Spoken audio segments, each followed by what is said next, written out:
आप सभी आदरणीयों को आशा मात्र एक सादर प्रणाम। आज अचानक बुलाए तो मैं कुछ अलग प्रसंग बता रही हूँ। जैसे कि पिछली बार रामायण की बात हुई थी, तो बहुत सारे रामायण है, जैसे रामचरितमानस है, कम रामायण है और वाल्मीकि रामायण है।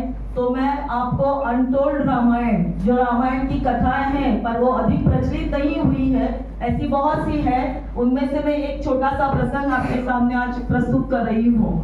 क्योंकि रामायण के तो हर पात्र की अपनी विशेषता है, पर उनमें से एक हृदय स्पर्शी ऐसी बहुत से रामायण के प्रसंग है जिस पर मैं वक्तव्य कर सकती हूँ। उसमें से मैं एक छोटा सा प्रसंग आपके सामने प्रस्तुत करती हूँ। बात उन दिनों की है कि जब राम जी के साथ लक्ष्मण जी, सीता जी का वनवास हुआ था 14 वर्ष का, और फिर वे अयोध्या वापस लौट आए। तो रास्ते में आते समय जब पुष्पक विमान से वे अयोध्या आ रहे थे, तो राम जी के मन में भी बहुत बड़ा प्रश्न हुआ। तो उन्होंने कहा कि लक्ष्मण, तुमने तो मेरे साथ 14 वर्ष बिताए हैं, तो उन 14 वर्षों में बहुत से जीवन की घटनाएं हुई, उनमें से कौन सी घटना बहुत ही आनंददायक थी? ऐसा कौन सा प्रसंग है जो जीवन में तुम कभी भी भूल नहीं सकते हो और हमेशा तुम्हें याद रहेगा? ऐसे तो तुमने मेरे साथ 14 वर्ष में हर सुख दुख में मेरा साथ दिया है, हर एक खुशियों के साथ दुख को भी तुमने उठाया है। पर ऐसे तो जीवन में कई प्रसंग होते हैं, पर कुछ प्रसंग हमारे लिए अविस्मरणीय होते हैं, जिसे हम जिंदगी में चाहे तो भी नहीं भुला सकते। तो क्या ऐसी कोई आनंददायी यात्रा तुम्हें याद है?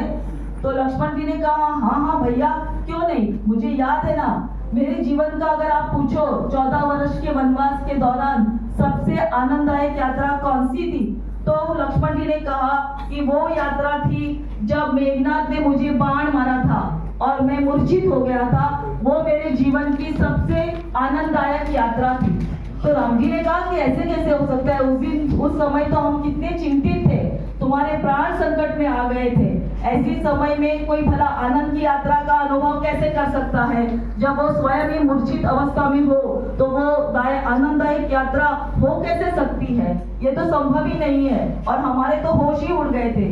ये तो सुषेण वैद्य भी हमें मिले और हनुमान जी संजीवनी बूटी लेकर आए, तो तुम्हारे प्राण बच पाए।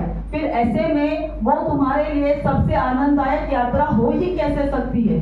उन्होंने कहा, भैया, आपने मुझे पूछा है कि जीवन की सबसे आनंददायक यात्रा कौन सी है, तो मेरे लिए वही यात्रा सबसे आनंददायक थी जब मेघनाथ ने मुझे बाण मारा था और मैं मूर्छित हो गया था। राम जी ने कहा, पर समझाओगे कि कैसे? तो उन्होंने कहा, हाँ भैया, यही सभी जीवात्माओं के लिए भी आनंददायक यात्रा होती है। क्योंकि जब मैं मूर्छित हो गया था, तब संत हनुमान ने मुझे अपनी गोद में उठा लिया था और गोद में उठाकर परमात्मा श्री राम जी आपकी गोद में रख दिया था। जब एक जीवात्मा को संत अपनी गोद में उठा लेता है, मार्गदर्शन करता है और परमात्मा से सीधा साक्षात्कार करा देता है, वही हर जीवात्मा के लिए सत्यचित आनंद की यात्रा होती है। इसीलिए भैया, जब मैं मूर्छित हो गया, तब हनुमान जी ने अपने कंधों से अपनी गोद में उठाकर मुझे आपकी गोद में रख लिया। वही मेरे जीवन की सबसे आनंददायक यात्रा। बहुत धन्यवाद। ऐसे कई अनटोल्ड रामायण का अभ्यास किया तो बहुत सी है।